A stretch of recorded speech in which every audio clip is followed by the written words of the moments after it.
Hello and welcome. Today we're going to be talking about the four main joint types. First, we're going to talk about the bony joints. So there's two bones have fused together. There's no movement can occur between the bones.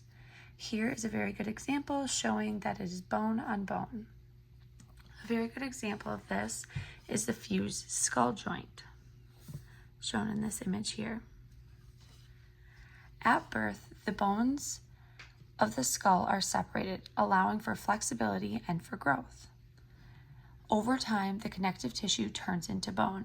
Since the original joint space disappears and the bones are united, it's considered to be a bony joint.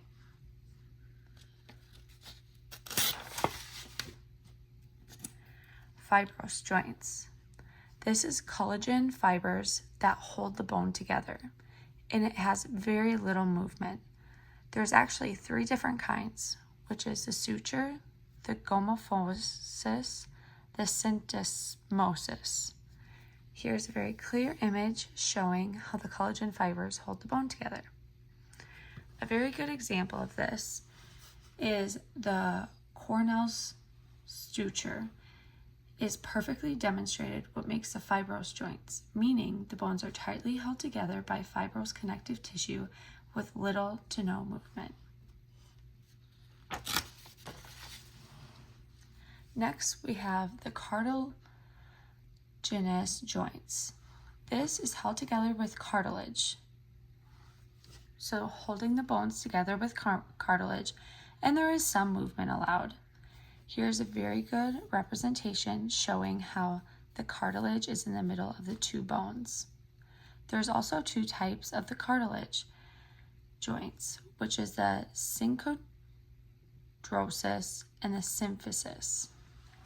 A very good example of this is invertebrate disc. This is found between the vertebrae of the spine. The disc acts like a cushion.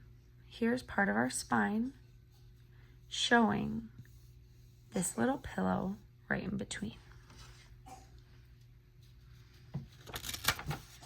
And finally, our last main joint type is a synovial joint. The bones are connected with a fluid-filled cavity, and they're actually freely moving. Some really good examples of this are knee joints, shoulder joints, and elbow joints. Here's a good representation showing it's not bone on bone like some of the other types of joints. So the bones are separated